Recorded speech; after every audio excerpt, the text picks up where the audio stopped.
교회가 묻다 이낙연 전 총리님 초청 제2차 목회자 포럼을 시작하겠습니다.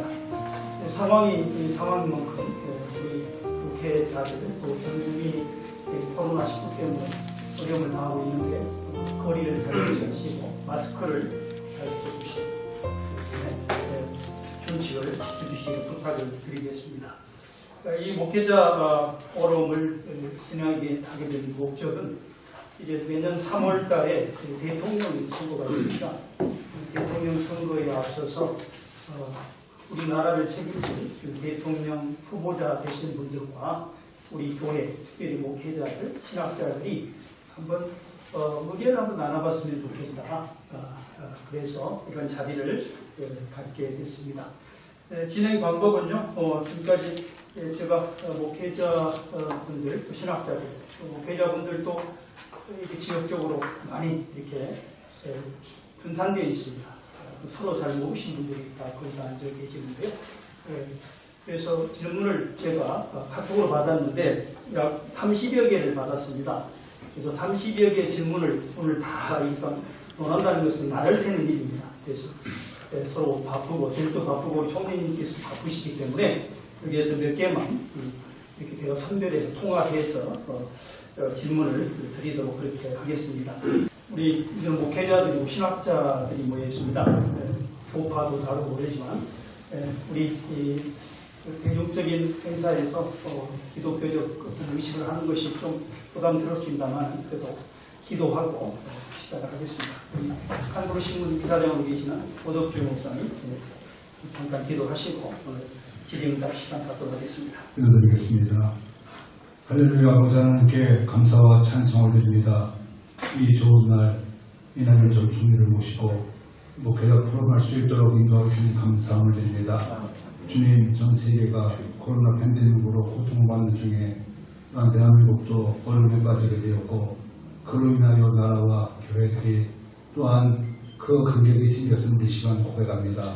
오늘 또한 그 함께 그 고민하며 간담회를 거치면서 서로 나라와 교회들이 다시 거리가 좁혀지며 협력자, 동반자의 삶을 회복하는 시간들이 되어지기를 원합니다. 하나님께서 역사해 주시고 도우시며 특별히 오늘 또한 바쁜 시간 가운데 참여한 우리 전 총리님을 복주셔서 하나님 또한 하나님께서 기뻐하시는 또한 나라의 지도자가 되어 또한 대한민국 위에 귀하고 존귀히 쓰임받을 수 있는 은혜와 복을 허락하여 주시옵소서. 오늘 모든 일정을 즐겨이 다가왔고 감사와 찬송을 드리오며 우리 주님 예수님의 이름으로 기도드리옵나이다. 아멘. 예, 본격적인 질의응답 시간을 갖도록 하겠습니다. 오늘 질문서를 받아보니까요, 굉장히 난해하고 대답하기 어려운 질문들이 많이 있습니다. 그래서 오프닝 질문으로 우리 한국어 방송 김대용 대표께서 전 총리님의 대선 시대 정신 그에 대해서 질문하겠습니다. 네, 안녕하십니까. 한국어 방송의 김대용 목사입니다. 먼저 첫 번째 질문을 하게 되어서 영광입니다. 이낙연 우리 총리님께서는 차기 대선 시대 정신으로 함께 잘 사는 인류국가 그렇게 슬로건을 제시한 걸로 합니다. 모두가 함께 잘 사는 공동의 행복론이라고 저는 개인적으로 이해가 되는데요. 그 뜻이 먼저 이루어지기를 소망해 보겠습니다. 그럼 묻겠습니다. 중세시대의 학자인 이 칼벤이라는 인물은요, 인류 국가란 무엇인가? 그거에 대한 답으로 국가 이퀄 정치가 아닌 정치, 경제, 사회, 문화, 예술, 체육, 종교에 이르기까지 7개의 분야를 모두 포함하는 것이 인류 국가라 그렇게 말을 하였습니다. 그리고 이 7개의 분야에서 인간의 기본적인 그러한 욕구를 실현시켜주는 것이 국가의 역할이다. 그렇게 얘기를 합니다. 그런데 문제는 정치가 상위 개념으로서 그 위에 군림할 때에 다른 분야들을 통제하고 개입하고자 할 때에 국가는 위기를 맞는다고 그렇게 얘기를 합니다. 이러한 측면에서 오늘날 대한민국의 국가 통치에 대한 우리 총리님의 개인적인 견해는 과연 어떠하신지 이 시간 말씀해 주시면 감사하겠습니다.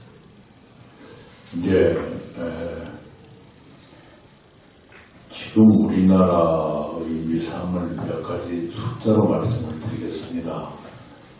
우선은 블룸버그 혁신지수라는 것에서 대한민국이 세계 1위로 꼽히고 있습니다. 거기는 주로 특허가 몇 개나 나왔느냐, 또는 인구 대비로 뭐가 어떠냐, GDP 대비로 어떠냐, 이런 식의 개념입니다만 그게 있고요. 제조 경쟁력에서는 한국이 3위로 평가되고 있는 것도 있습니다. 독일, 중국 다음에 한국 이렇게 올라가고 있고요. 수출이 6위, 수입이 8위, 경제 규모가 10위, 방위비, GDP 대비 방위비가 세계 6위로 올라가고 있습니다. 이 말씀을 드리냐면 목사님께서 지금 7개 분야 말씀을 주셨는데 상당한 정도까지 우리가 이미 인류가 반열에 이미 들어가 있다. 단 그 중에 몇 가지 약점이 있습니다. 하나는 제가 함께 잘 사는 이라는 수식어를 굳이 붙였던 이유가 그건데 불평등이 심화되고 있습니다. 특히 자산소득, 우리가 일해서 받는 월급, 그걸 노동소득이라고 그러죠. 월급의 격차도 점점 벌어지는데 더 심하게 벌어지는 게 자산소득 격차입니다. 땅 때문에 돈을 번다든가 주식 때문에 돈을 번다든가 하는 것이지요. 근데 주식에 자기가 투자하는 거지만 땅은 대체로 부모나 할아버지 때부터 물려받은 것일 가능성이 높지요. 그것이 불평등 심화의 주된 원인이 되고 있거든요. 그걸 완화해 줘야 될 겁니다. 그렇지 않고 이대로 가면 청년들은 점점 더 절망의 나락으로 빠지게 될 것이고요. 그런 과제가 크다고 생각을 합니다. 요즘 청년 문제 이렇습니다. 제가 보기에는 저희 세대에는 아까 정찬영 수석께서 제가 흑수저라고 그랬는데 그때는 별 차이 없었습니다. 대체로 다들 가난했죠. 그러나 우리나라가 경제가 팽창하는 그런 국면이었기 때문에 앞날에 대해서 희망을 가졌거든요. 어렵게 대학을 다니지만 졸업하면 취직은 걱정 안 해도 되고 취직하면 10년 안에 집 살 수 있고 이런 식의 계산이 가능했습니다. 그런데 지금 청년들은 이미 태어나서 성장하는 기간부터 심각한 불평등을 겪으면서 성장을 했거든요. 그리고 경제가 이미 수축, 쫄아드는 국면이 있기 때문에 취직도 어렵고 앞날의 계획을 세우기가 어렵습니다.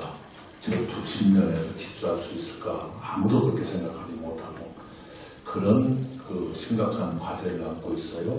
외연 산업을 많이 가지고 있는데 그런 것들을 채워줘야 되는 과제가 있다 이렇게 생각을 합니다. 그리고 기본적으로 이제 정찬영 수석께서 말씀하신 대로 우리나라가 사강에 둘러싸여 있고 그리고 전쟁을 했던 북한과 붙어 있는 이 상황에서 평화와 안보를 어떻게 유지하고 확보할 것인가 만만치 않은 숙제가 있지요.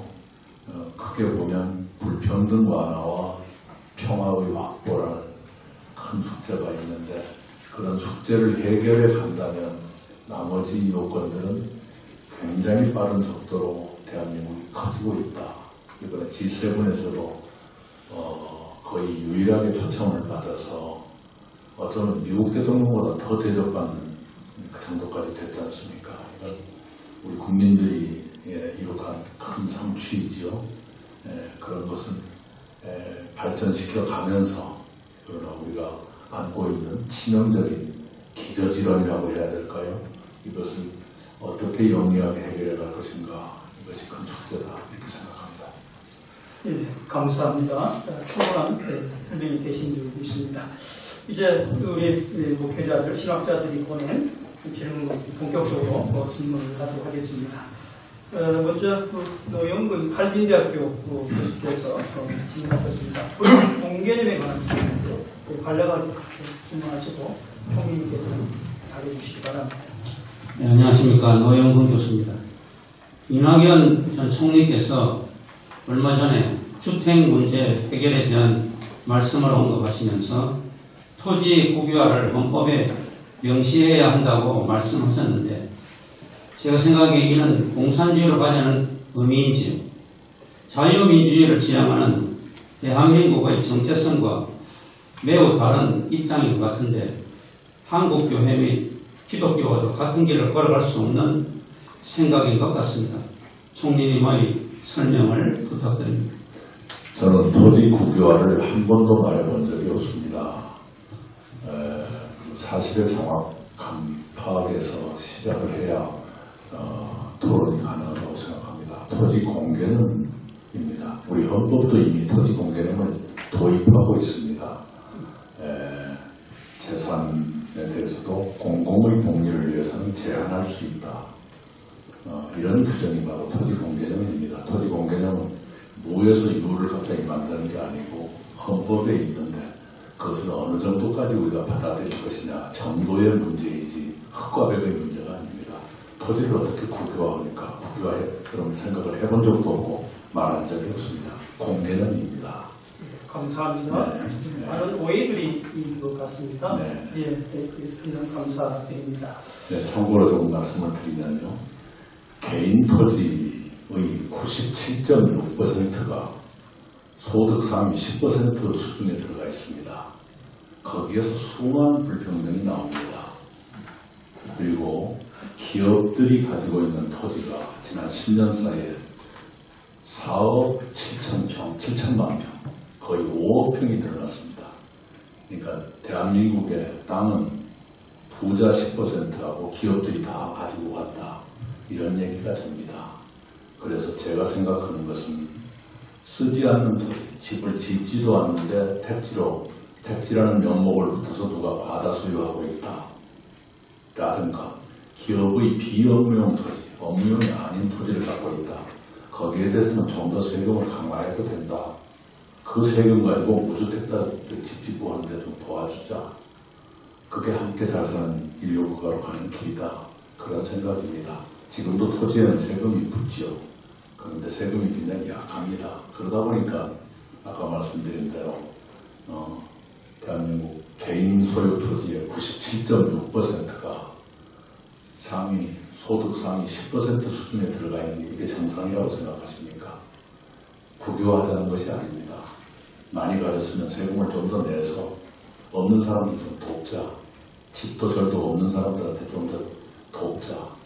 원룸에 사는 사람, 지금 1인당 최저 주거 기준이 4.2평입니다. 대한민국이. 일본이 토끼장이라고 부르지만 7.5평입니다. 대한민국의 주거 사정이 그렇습니다. 여러분 기생충 영화 보셨을 겁니다. 그런 어려운 분들한테 바로 토지를 과다 소유하고 있는 분들이 세금을 더 내라. 그런 가지고 이렇게 도와드리자. 그런 얘기이지요. 그건 국유화가 아닙니다. 네. 예, 감사합니다. 오해가 풀리신 줄 믿습니다. 두 번째 질문은요. 한민족 통일집도연합회 이사장으로 계시는 김용기 이사장님을 듣겠습니다. 질문이 많은데요. 한 가지만 하시기 바랍니다. 평화 정착에 대한 질문 하시고 총님께 답해 주시기 바랍니다. 예, 한민족 통일집도연합회 이사장 김용기 이사입니다. 총리님께서 감사하고 반갑습니다. 질문을 세 가지인데 하나로 딱 묶어가지고 아까 통일에 관한 여러 이야기가 나왔기 때문에 핵심적인 것만 몇 가지만 이렇게 묶어서 하겠습니다. 총리님으로 재직했었기 때문에 북한의 문제를 아마 실상을 잘 파악이 더 많이 된 걸로 보고 있고요. 북한의 문제가 많이 그 존재성이 많이 드러나지 않습니까? 그래서 그 남북관계가 앞으로 어떻게 하면 좋겠구나 하는 것과 북한이 남한을 상대하지 않으려고 하는 것도 있지 않습니까? 미국과만 하려고 하는 그런 관계 속에서 그 관계와 또 이런 완전히 좀 다른 모습을 보인다면 이 통일 방안을 어떻게 해야 되는지 하는 개인적인 소견을 하고요. 통일 방안. 그 다음으로 그걸 연결해서 그런 방안을 실천하기 위해서는 통일 외교를 구상하고 있는 것이 있으신지 이번에 G7에서도 그 미국 주도의 그러한 새로운 그런 세계 질서, 그걸 구상하고 있는데, 그 G7이 끝나자마자 영국이나 독일이나 프랑스가 일방적으로 미국에 끌려가지는 않겠다. 경제적인 문제에 있어서는 이렇게 수습하는 걸 봤을 때 미국 주도의 그런 질서가 결코 쉽하지는 않겠다 하는 것이 현실인 것 같습니다. 그것이 한반도에 적용됐을 때 우리 한국은 통일 외교를 어떻게 지향하면 좋겠구나. 이거고요. 끝으로 우리 통일 비전에 관해서 통일이 된다면 물론 시너지 효과는 많이 얘기했을 거라고 생각하고 우리 통일된 한국이 통일 비전으로 지경학적인 그런 그림이 어떤 그림이 좋겠는지 한중일 관계 경제 공동체라든지 신남방 북방 아니면은 우리 총리님이 가지고 계시는 어떤 개인적인 보관 그림 이런 것은 어떠신지 이런 걸 한번 듣고 싶습니다. 예, 뭐 세 가지 다 물어보겠습니다.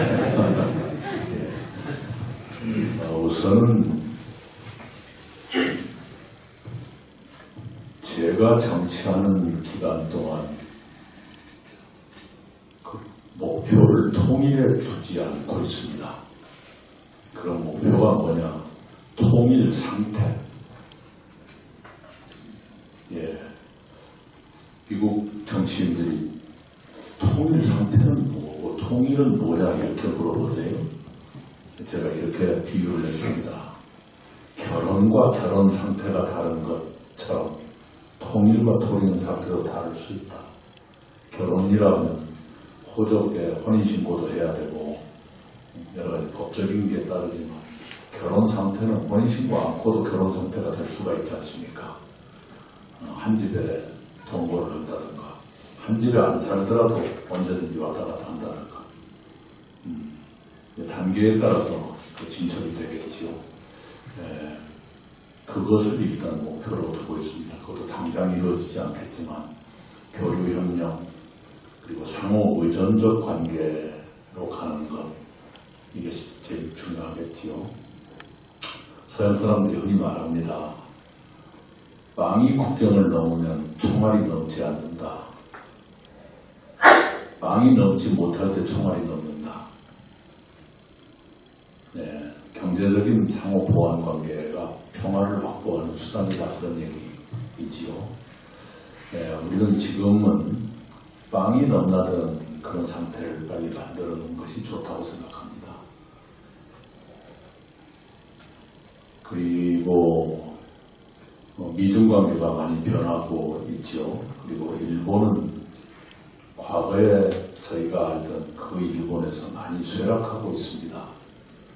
예, 아주 뭐랄까요. 심지어 종이 없는 행정을 하자. 우리가 종이 없는 행정으로 가고 있지 않습니까? 전부 다 컴퓨터로, 결제도 컴퓨터로 이루어지니까. 근데 일본에서 종이 없는 행정하자 그랬더니 도장업자들이 시위를 해가지고 그걸 포기했다 그래요. 도장 찍어야 된다는 것이죠. 그만큼 좀 혁신의 속도가 느린. 그래서 이번에 코로나에 대응하는 것도 영 좀 이상한 것이죠. 그쪽에서. 일본은 쇠락해가지만 그러나 일본의 협력을 얻어야 됩니다. 예. 지난번에 볼트네고록에 나온 것처럼 일본이 앙심을 품으면 우리의 평화 노력을 그때그때 방해를 하거든요. 근데 김대중 대통령은 일본한테도 잘하고 해가지고 방해를 못하게 했었죠. 근데 지금 문재인 대통령은 심각한 방해를 받고 있지요. 러시아도 과거 같은 그런 위력이 있는 것은 아닙니다. 문제는 미중인데요. 미국과 중국은 당장 두 나라가 전쟁하거나 신냉전으로 가지는 않을 겁니다만 그러나 헤게모니의 속성상 점점 더 두 나라의 격차가 좁아지면 좁아질수록 점점 대결의 가능성은 커지겠지요. 그 사이에 우리 한국이 놓여 있는데 어떻게 할 것인가. 노무현 정부 첫 외무장관 했던 윤영관 교수가 이렇게 말했습니다. 미국과 중국은 바닷속에 있는 큰 두 마리 고래인데 그 두 마리의 큰 고래 사이에 있는 한국은 어떻게 해야 될 것인가? 돌고래처럼 매력적이고 민첩하고 그렇게 해야 살아남는다, 이런 말씀을 했거든요. 저는 그 말씀이 옳다고 생각합니다.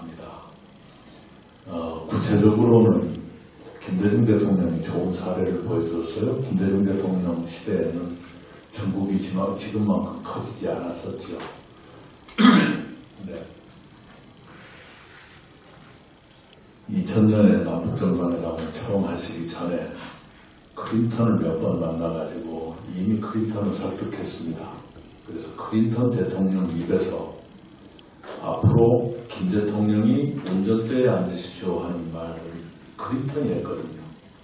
그래서 남북관계의 주도권을 김대중 대통령한테 넘겨주었습니다. 김대중 대통령이 대선에서 승리하기 10년 전, 그러니까 1987년에 DJ가 두 번째 도전에서 실패했거든요. 87년 1로 3김 그 대선 때입니다. 그 대선이 끝나고 전경련 초청으로 진 커크 패트릭이라는 미국의 유엔 주재 대사였던 여성이 한국에 왔습니다. 그 커크 패트릭 대사가 삼김씨를 만났는데 YS는 한 10분 남짓 만나고 끝나고요. JP도 그 정도 만났는데 DJ는 1시간 반을 만났습니다. 대화가 됐기 때문이죠. 근데 첫 질문이 이거였대요. 양김 씨한테 던진 첫 질문이 왜 후보 단일화를 못했습니까? 라는 질문이었답니다. 그에 대해서 YS는 당신이 왜 그걸 묻노? 이랬대요. 그러니까 대화가 더 진척이 안 됐죠. DJ는 내 욕심 때문이었습니다. 지금은 후회하고 있습니다. 이랬다는 거예요. 그래서 그 진솔함에 빠져들어가지고 점점 한반도 평화구상이 뭐냐, 3단계 통일론이 뭐냐, 그래가지고 그 진 커크 패트릭 대사가 1시간 반의 대담을 끝내고 나가면서 이분은 다른 두 사람과는 틀린 사람이다. 다른 사람이다. 이런 말씀을 하고 갔어요.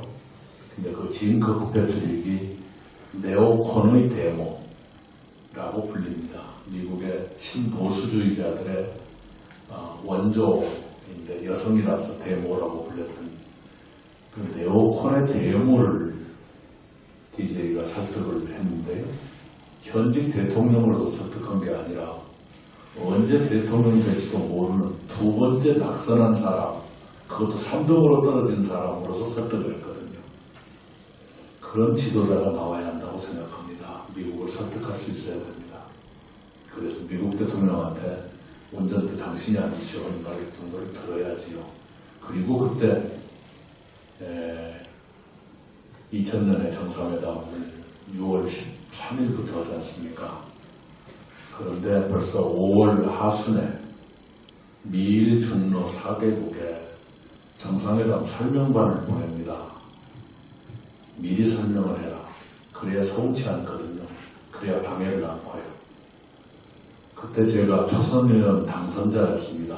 임기가 시작도 되기 전이었는데 미일반, 미국 일본반에 제일 말석으로 제가 끼게 됐어요. 일본말 좀 한다고 그랬겠죠. 그거 하는 바람에 초선 의원 선서도 못하고 그때 외국에 있었습니다. 그 정도로 DJ가 용이 주도하게 했습니다. 미리 정상회담을 준비하는 과정에서 벌써 클린턴을 설득해 놓고 운전대에 앉으라는 말을 듣고 그 10년 전에 벌써 미국 네오콘의 데모를 이미 설득해 놓고 그리고 개인의 준비는 1970년에 이미 했죠. 첫 대통령 도전할 때 이미 예비군 폐지 4대국 안보론 그거 다 하셨잖아요. 지독한 분이죠. 네. 그리고 이제 남북 정상회담에 닥쳐서는 미리 몇 주 전에 4대국의 국회의원들을 보내가지고 설명을 하도록 정치인도 만나고 정부 고관도 만나고 언론인도 만나고 그 미국이나 일본 사람들이 좀 보수적이어서 햇볕 정책에 대해서 많은 의아심을 갖고 있었습니다. 햇볕 정책이 뭐냐 그래서 제가 설명을 했어요. 우리 목사님들께 참고로 설명을 드리겠습니다.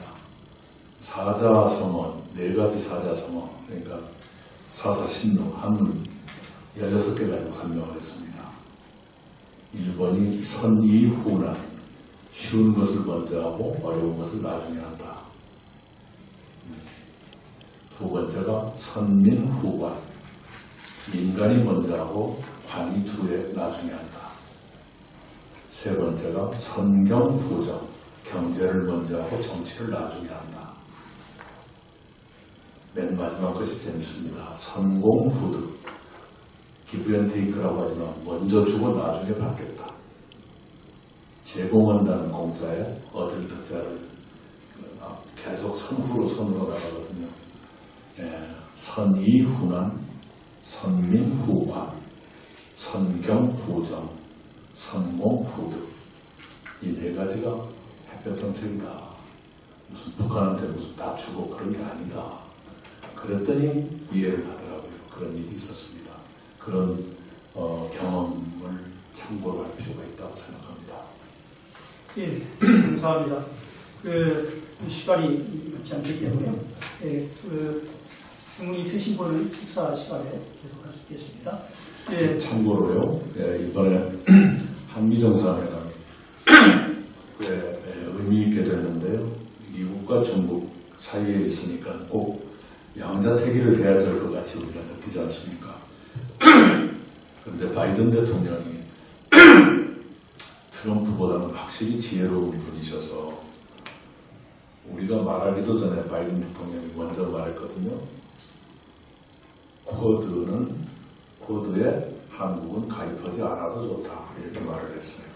우리의 어려운 숙제를 풀어준 겁니다.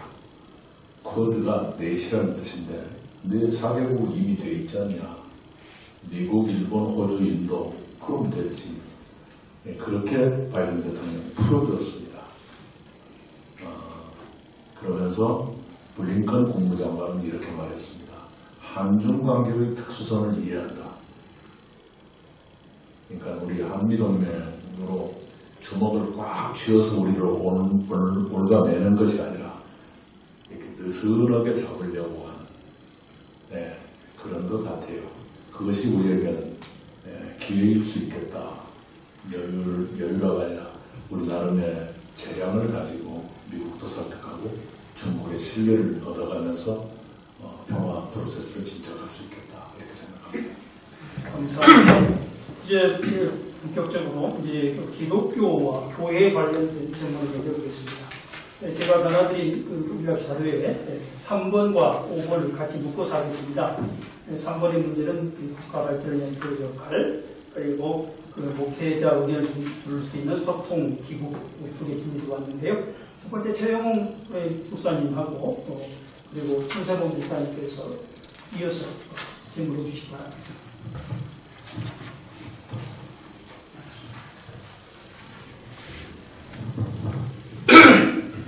개혁총회의 최영웅 목사입니다.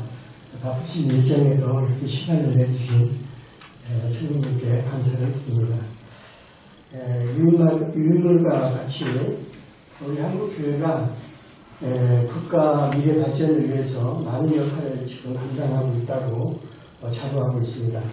그런데 이낙연 총리께서는 앞으로 우리 교회가 어떠한 역할을 어떻게 해 주었으면은 우리나라와 교회가 같이 함께 협력하면서 발전을 할 수 있는지 이 부분에 대해서 생각하고 계시는 부분이 있으시면 간략하게 이렇게 요약해서 말씀해 주시기 바랍니다. 천세봉 목사님 같이 비슷한 질문이니까요. 같이 해주시죠. 요즘 리더라든가 이런 추세가 제가 생각할 때 3가지 꼭 필요한 단어가 소통과 공감과 공정이라고 생각이 됩니다. 1년의 코로나 시대에 현장 목회자로서 각종 공문들을 시행 공문들을 받으면서 좀 마음의 안타까움을 느끼는 것은 현장의 소리, 현장도 잘 이해하지 못하고 현장의 소리를 들으려 하지도 않고 그런 걸 많이 느꼈습니다. 그 경험담을 지금 이 시간에 다 말씀드릴 수는 없겠습니다만은 소통이 안 되니까 불통이 되고 불통이 고통이 돼서 나중에는 서로의 관계가 망하는 망통이 된다 이런 말이 있는데 이번에 코로나 시대에 현장의 교회들과 현 정부라든가 시의 대책들이 현장 목회자에게 참 그런 마음 아프게 하는 위로가 되기보다는 어려운데 파트너십을 가지고 함께 위기를 헤쳐나가기보다는 아픔을 더 많이 준 것 같다 이런 생각이 듭니다. 그래서 제가 느끼는 것은 이런 차후에도 이런 일을 방지하기 위해서 소통을 좀 더 세밀하게 해야 되지 않느냐. 청와대에도 국민소통위원회까지 있는데 우리 이낙연 전 총리님께서는 또 나라 민족을 위해서 큰 일을 하셔야 될 분인데 뭐 기독교에만 해당되는 사항은 아닙니다. 전 현장 목회자로서 또 교회를 또 대변해야 되는 입장이지만 불교라든가 다른 종교단체도 마찬가지고요. 구체적으로 각 지역마다 연합회가 있습니다. 기독교 총연합회가 있고 또 지역연합회가 있고 또 다 단체들이 있는데 그 단체들 대표자들뿐만 아니라 현장 목회자들의 목회를 소리를 들을 수 있도록 또 요즘에는 얼마든지 단톡방이라든가 줌을 이용해서 얼마든지 그 오픈해서 현장의 소리를 들을 수 있거든요. 조금만 시간을 가져서 어떤 공문을 발송하고 지시사항을 내리기 전에 한 번 더 그 소통할 수 있는 구체적인 그런 자리와 그런 전문가들을 좀 세워야 되지 않을까. 소통이 안 되니까 공감이 안 되는 거고요. 공감이 안 되니까 공정한 시행령이 전달이 안 된다. 그래서 공정하지 못한 대접을 받고 있다라고 현장 목회자들은 이렇게 많이 느끼고 있거든요. 우리 국민의 한 사람으로서 또 이낙연 전 총리님께서 누구보다도 정말 소통에 있어서는 다른 대통령 후보보다는 제가 볼 때는 현재 여론조사에는 3위로 나타나시지만 소통 분야에서는 1위라고 저는 생각하고 있습니다.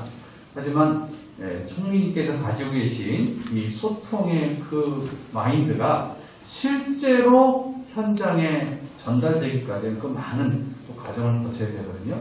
소통위원회가 기독교, 교회, 현장의 목소리를 들을 수 있는 그런 이런 분인 위원회나 조직이 아니라 실제로 그렇게 가동할 수 있는 그런 조직을 좀 만들어 주시거나 어떤 제안이나 들을 수 있는 채널을 좀 만들어 주시면 좋겠다. 그런 기독교 혹은 교회 지도자의 소통의 채널을 어떻게 좀 만들어 가실 생각인지 의견을 듣고 싶습니다.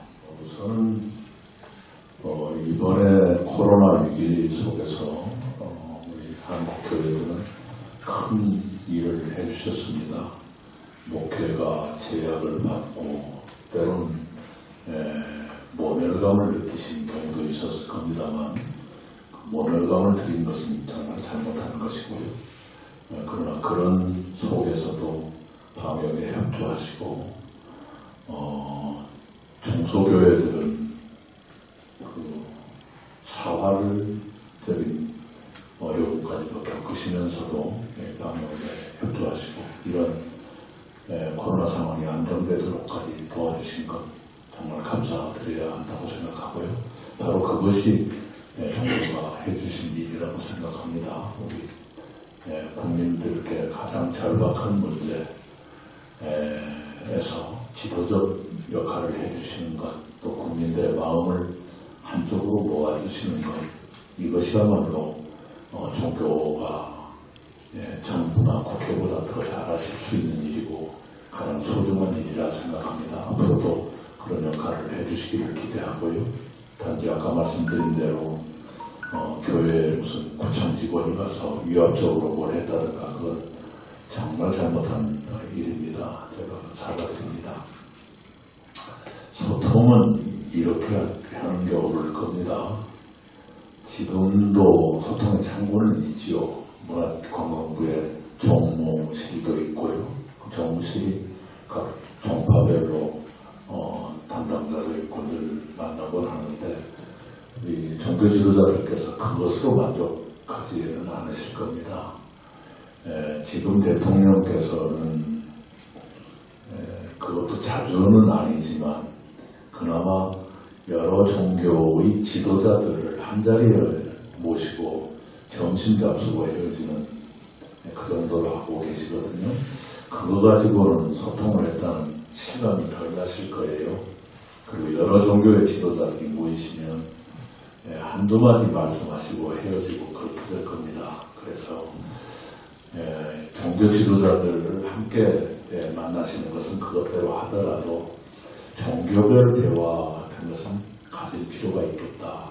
그래야 좀 더 편하게 얘기를 하고 또 정부의 입장에서 각 종교에 협력을 얻어야 할 때도 그런 통로가 굉장히 유용할 수 있겠다. 저는 그런 생각을 합니다. 방법은 이제 줌이어도 좋고 대면회의여도 좋은데 그건 뭐 그때그때 상황에 따라서 선택을 할 것이고요.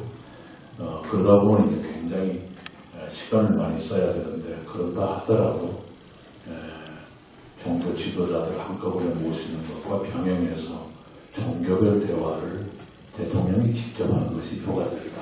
저는 그렇게 생각합니다. 예, 감사합니다. 예, 뭐 시간이 많이 지나서요. 주신 질문에 대한 답을 다 하기도 복잡하고요. 또 질문을 다 할 수도 없는 것 같습니다. 대략적으로 질문 주신 것 같고요. 예, 이제 그 차별금지법에 대한 것은 이제 박한수 목사님, 교수님, 임상무 목사님 하셨는데 식사 시간에 개별적으로 총리님께 개별적으로 대화도 하겠습니다. 시간 관계상 그때 하시고 하고요. 그리고 코로나에 관한 문제도 많은 분이 질문하셨습니다. 총리님께서 대답을 대략도 하셨어요. 그래서 이 문제는 이제 그 식사 시간에 이 문제도 하도록 하겠습니다. 마지막 시간 지금 얼마 남지 않았는데요. 식사도 해드리고 그래서요. 마지막으로 기독교 재단 학교 설립에 관해서 질문을 하고 마치려고 합니다. 이승희 목사님과 유상동 목사님께서 그 기독교 재단 설립 학교 문제 하셨는데요. 이 부분에 간단히 질문하시고요. 그리고 총리님이 답하시고 오늘 질의는 그래서 마치고 식사 시간에 공격해서 하도록 하겠습니다.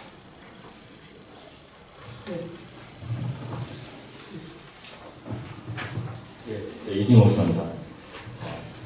중요한 문제이기 때문에 말씀드리겠습니다. 양심의 자유나 종교의 자유는 헌법적인 자유인, 헌법적인 권리입니다. 저희가 선택하게 생각하는 것은 교육의 자유도 마찬가지고요. 이러한 것들이 하위 점령에 의해서 무참하게 뭉개지는 현실을 보고 있습니다. 총님도 아시겠지만 예를 들어서 최근에 전국에 있는 성산고가 일반고로 하라는 강요를 받았습니다. 그리고 민족사관학교가 25년 만에 25년의 폐교 예정입니다.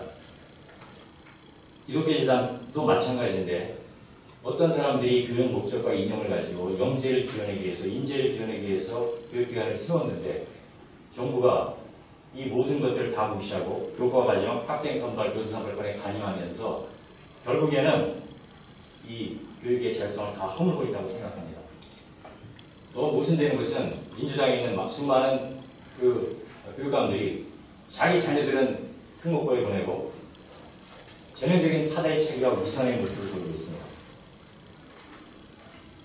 앞으로 이런 교육이 이런 식으로 된다라고 하면 민주노총이 지금 학생 교과 과정에 개입해서 남녀 갈등을 조장하고 페미니즘, 동성애를 갖다가 관용하는 이러한 가르침을 10세 미만의 아이들부터 강요하는 이러한 세태 속에서 과연 남자, 여자 아이들이 서로를 존중하고 결혼에 대해서 좋은 생각을 가지고 성경에 나와 있는 그런 결혼에 생육하고 번성하는 그것을 이뤄나갈 수 있다고 생각하십니까? 지금 우리나라 이 정부 들어서 특히 출산율이 세계 최저 수준으로 0.9에서 그 이하로 떨어지고 있습니다. 이 수준이면 2050년이면 적어도 100년에 국가 소멸단계로 들어간다고 이야기하고 있습니다.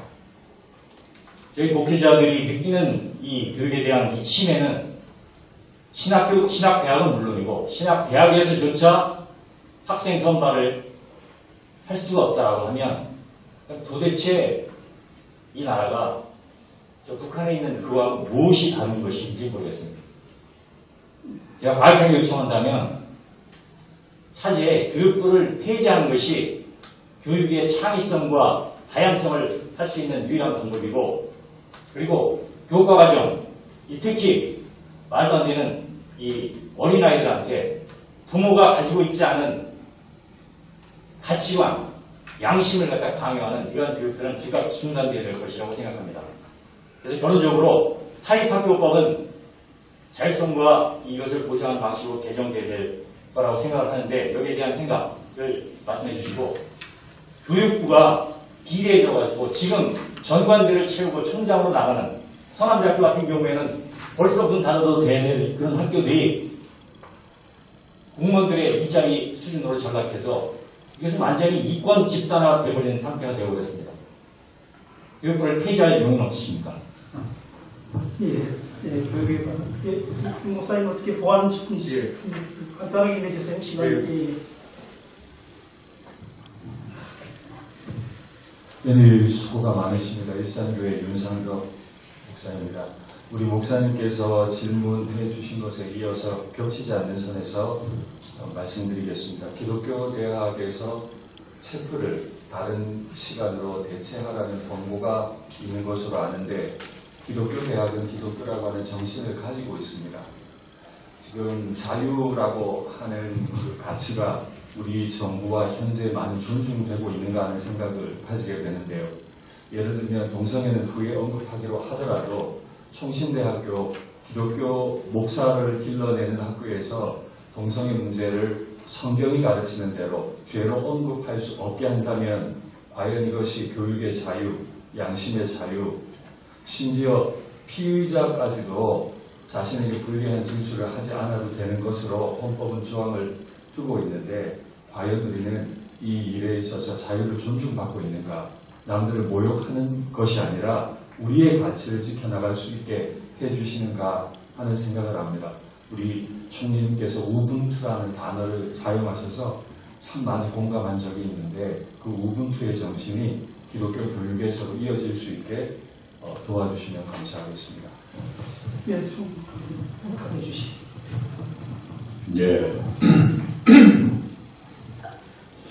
기독교는 종교에서뿐만 아니라 한국 사회의 근대화 과정 전체에 지대한 영향을 미쳤습니다. 각 시대마다 그 시대가 요구하는 과제들을 앞장서서 담당했던 그런 자랑스러운 역사를 가지고 있지요. 일제시대에는 민족의식을 고취하고 한글을 가르치셨고요. 해방 이후에는 자강운동, 국민들이 노동을 중요시하고 일을 해야 한다는 그런 운동을 하셨고, 인권에 대한 눈을 뜨게 해주신 것 또한 교회였습니다. 그런 빛나는 역사는 지금도 계속되고 있다고 생각합니다. 그것을 누구도 강요하거나 또는 제약해서는 안 된다고 생각을 합니다. 사립학교의 자율성은 정도의 문제이지요. 100% 마음대로 해라라든가 100% 정부가 마음대로 한다든가 둘 다 아니라고 생각합니다. 정부가 최소한도의 요구는 할 수 있는데 그걸 요구는 최소화돼야 되겠지요. 특히 교과 내용에서 사립학교 설립 취지에 맞는 어떤 교과를 추가했다든가 그것은 허용되는 것이 맞다고 생각합니다.